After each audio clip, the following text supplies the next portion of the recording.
마침에 내가 20명 대기하고 있다 그랬는데 왜 부인을 했어요? 그 20명이라는 그 장소를 의원님께서 어떻게 말씀을 하셨습니까? 상교 모처에 있다 그랬잖아요. 그 규모가 사실 20명 규모라고 내가 그랬는데. 규모가 달랐기 때문에 그렇게 제가 이야기를 했습니다. 그러면 30명이라고 얘기를 정정을 해야지. 전혀 딱 잡아떼고 말이야. HID 한 30여 명 판교에 있는 부대에서 대기했다 그랬죠. 특수인원은 5명이 포함되어 있고 대기하고 있는 규모가 30여 명이었습니다. 총. 그 대기하고 있는 나머지 23명은 어떤 부류의 그냥 저희 사령부 소속이 임무를 수행한 인원들입니다. 어떤 능력을 가진 부대죠? 그 내용은 좀 제한됩니다. 말씀드립니다. 네. 그러면 그 30명 모두 그 다음날 성간이로 가려고 했나요?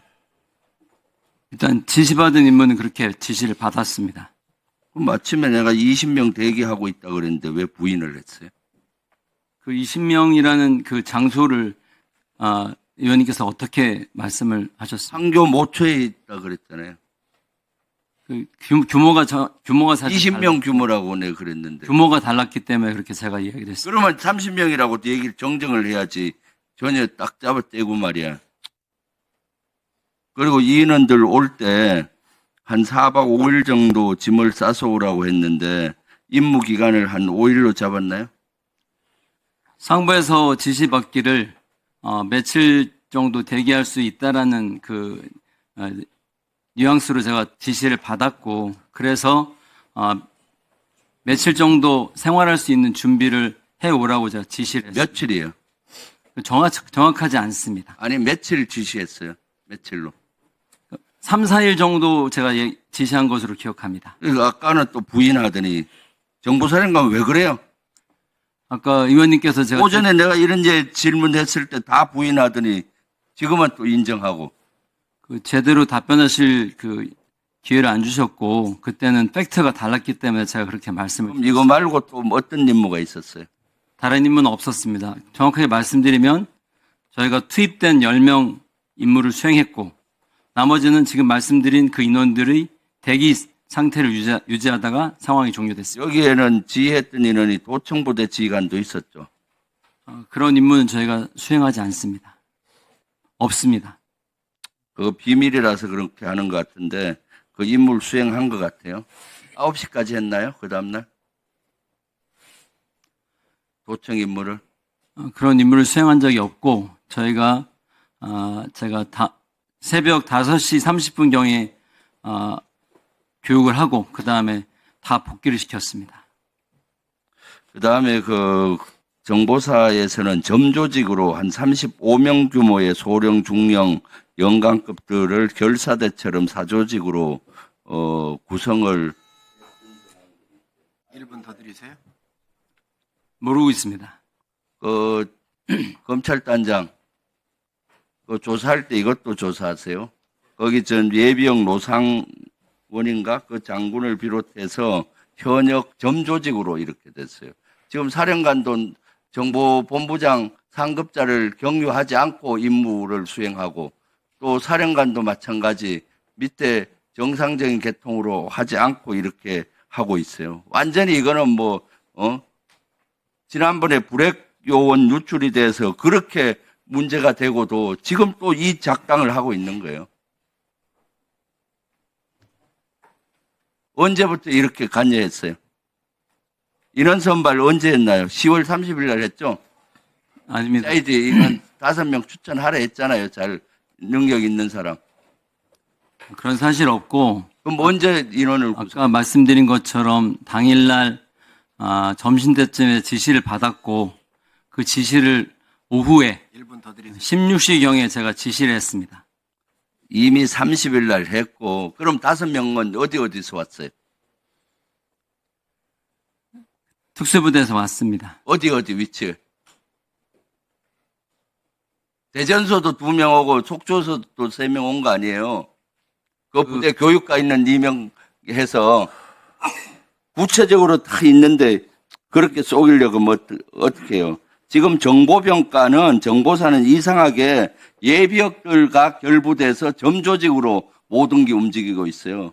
장관 대행 이거 확실히 뿌리 뽑으세요. 예, 제가 확인해 보겠습니다. 확인해보고. 네. 뭐 완전히 지난번에 불행요원 했을 때도 문제가 돼서 계속 문제 제기했는데 왜 이거 발본색은 못하는 거야? 이러니까 지금 이렇게까지 하는 거 아니에요? 내란 가입을 하고. 작전본부장. 네, 작전본부장님. 오물풍선 원점 타격에 대한 고의는 했었죠. 예, 저희는 2011년부터 신속, 정확, 충분 대응 그 내용에 기초해서 항상 도발 원점, 지원, 지휘 세력까지 고민하고 계획을 하고 있습니다. 오물풍선 원점에 대해서는 언제부터 고의했어요? 오물풍선은 처음에 그 시작하는 시점부터 저희들이 고려를 하면서 토의를 해왔습니다. 원점 타격. 그것은 하나의 대상일 뿐입니다. 상황 평가를 통해서 이루어지더라도 이루어지게 되겠습니다. 그래서 마무리해 주시기 바랍니다. 장관이 왔을 때 더 심하게 한 거 아니에요? 전 장관께서 지통실에 왔을 때는 11월 18일이었는데 그때는 전체적으로 태세 점검만 하고 끝났습니다. 오물풍선 원점 타격에 대한 태세 점검요? 아닙니다. 그때는 경고 사격에 대한 준비가 되어 있느냐 하는 부분에 대해서 일부 점검을 하고 끝났습니다. 어디에 대한 정보? 저희들이 절차적 정당성을 확보하기 위해서는 항상 경고 방송과 경고 사격이 있는데 그 부분에 대해서 경고 사격 준비는 되었느냐 이것을 물어보고 끝났습니다. 사령관님, 그 힌트로 그 장관이 그 전에도 반국가 세력 이런 걸 힌트 줬다고 했죠. 예, 반국가 세력이 민주당이나 뭐 이런 사람들 정책에 반대하는 사람이니까 척결해야 된다 뭐 이런 얘기들을 했겠네요. 민주당이라고 딱 찍어서 그렇게 얘기는 안 했고, 뭐 반국가 세력과 관련된 이런 부분들은 뭐 조금씩 있었습니다. 반국가 세력 어떻게 해야 된다고 했어요, 장관이? 척결해야 된다 그랬죠. 우리나라가 바로 서려면. 구체적으로 용어로 썼던 것은 제가 좀 기억이 희미한데, 그때 그런 유의 내용들을 대화를 했었던 건 기억납니다. 그리고 반국가 세력, 뭐 반통일 세력, 반자유 세력 이런 사람들을 척결해야 우리나라가 바로 선다. 그래서 특전사나 뭐 이런 부대들도 같이 해야 된다. 이런 얘기였나요? 그렇게 지금 의원님 말씀하신 대로 꼭 집어서 그런 말씀으로 하신 건 아닌데, 중간중간에 그런 의미는 제가 있었다고 생각합니다. 네. 그러니까 미리 계엄이라든 비상계엄을 해서 반국가 세력을 싹 쓸어버리겠다는 생각을 장관이 하고 있었다고 보여요. 정보사령관? 예, 좀 이쪽으로 나오세요. 잘 안 보여 그러니까. 잠깐 멈춰주고요.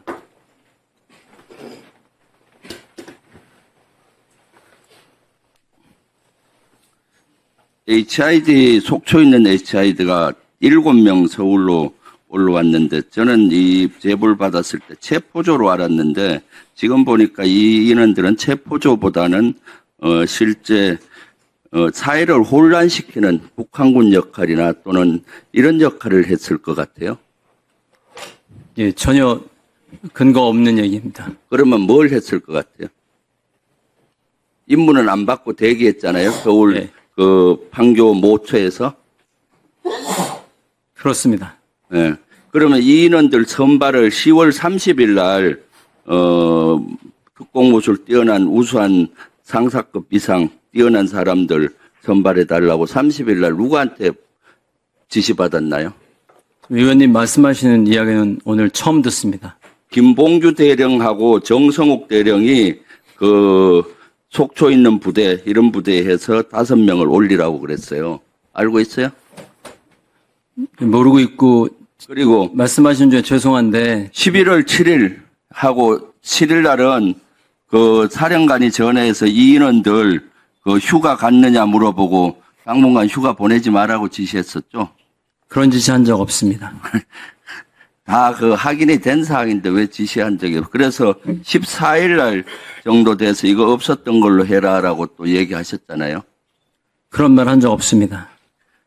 없기는 왜 없습니까? 자세한 것까지 다 있는데 그리고 12월 3일 날, 그, 관련된 이런 대령 2명이 다 직결 소집을 했어요. 7명이 가보니까 거기 15명, 16명 비슷한 인원이 있었던데, 이 인원들은 어느 부대 소속이에요? 저는 모르고 있습니다. 전혀 모르는 이야기입니다. 아니, 판교 모처에서 가니까 21명이 합류해서 대기를 했잖아요. 새벽 5시까지. 당일날, 당일과가 그 다음날 말씀하시는 3일날 21시까지 4박 5일 정도 짐을 싸갖고 올라오라고 이 두 대령으로부터 지시를 받고 갔고, 그래서 21명이 대기했는데, 제가 봤을 때는 비상계엄이 해제가 안 되면은 사회를 혼란하기 위한 목적으로 이용됐을 것 같고요. 이거 정보본부장한테 보고했어요, 안 했어요? 보고 안 했습니다. 침투한 인원 있잖아요. 성관위에 간 인원 관련 것도 보고했어요, 안 했어요? 보고 안 했습니다. 상급자가 누군가요? 1차 상급 지휘관은 정보본부장입니다. 왜 안 했습니까? 상급자한테? 그 장관님한테 받은 그 임무 관련돼서 보안 유지 차원이 있었습니다. 그래서 보고 안 했습니다. 정보본부장 나와보세요.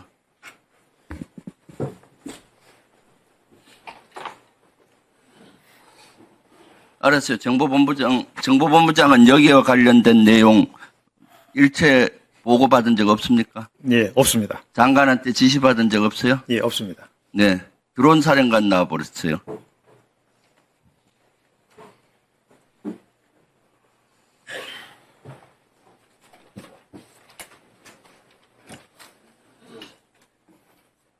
네, 드론작전 사령관입니다.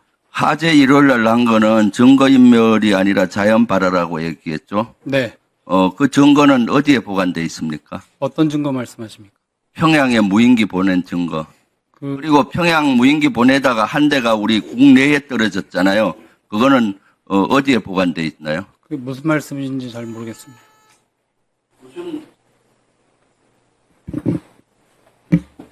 네.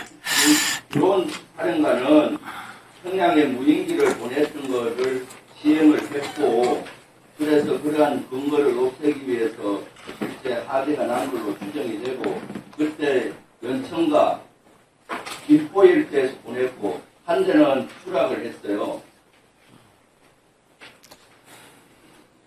여러분들은 지금까지 이런 이슈들을 보게 되면 어떤 생각이 드셨나요? 제가 항상 여러분들께 뉴스만 평소에 잘 챙겨보셔도 돈이 된다.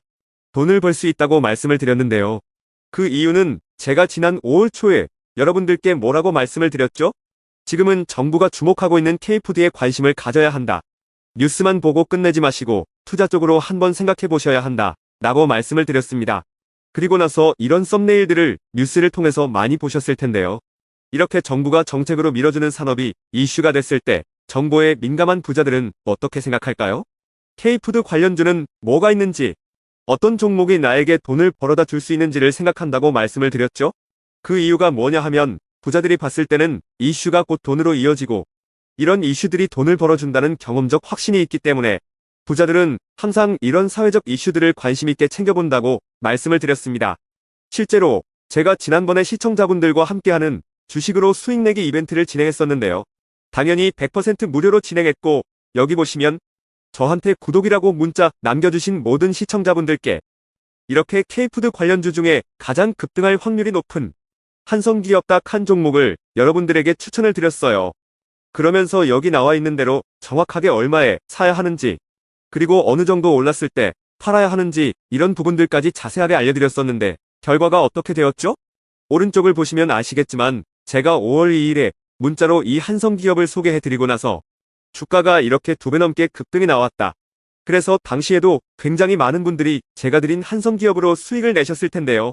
다시 한번 축하드린다고 말씀을 드리고 이번에도 마찬가지입니다. 최근에 정부가 집중적으로 밀고 있는 산업이 해외 건설 시장이고 그 중에서도 K신도시에 대한 관심도가 계속해서 높아지고 있기 때문에 관련 종목들이 부각받을 수밖에 없다. 그 중에서도 정부가 가장 핵심적으로 밀어줄 것으로 예상되는 K신도시 대장주 한 종목에 돈이 몰릴 것이다. 당연히 우리가 이쪽으로 생각해야 한다는 겁니다. 그래서 이번에도 지난번과 똑같이 저에게 신청이라고 문자 보내주시면 정부가 강력하게 추진할 것으로 예상되는 K신도시 정책주 중에 앞으로 대장주 역할을 하면서 주가가 가장 크게 급등할 한 종목을 구독자분들에게 문자로 종목명과 사고 파는 시점을 모두 알려드리겠습니다. 그래서 여러분들이 주식으로 돈 버는 연습을 한번 해보시라 이렇게 말씀을 드리고, 지금 이 영상을 보시는 시청자분들 중에 나도 이번 종목이 궁금하다 하시는 분들은 누구나 상관없이, 그리고 어느 시간대나 상관없이 부담 없이 이렇게 상단에 제 번호를 항상 남겨놓고 있습니다. 제 번호 010-4406-8870번으로 저에게 지난번처럼 신청이라고 문자 보내주시면 제가 이번에도 똑같이 무료 추천 급등주 문자를 보내드리겠습니다. 이해되시죠? 그래서 제 번호 010-4406-8870번으로 신청이라고 문자 보내주시면 여러분들이 직접 이슈를 통해서 돈 버는 연습을 해보실 수가 있는 거고, 제가 돈을 받는 것도 아니고 투자를 대신해드리는 것도 아니기 때문에 부담 없이 신청해주시면 되는 겁니다. 그리고 수익이 나면 저는 다른 것은 바라지 않습니다. 제 채널에 구독, 좋아요 한 번씩만 눌러주시면 감사하겠습니다.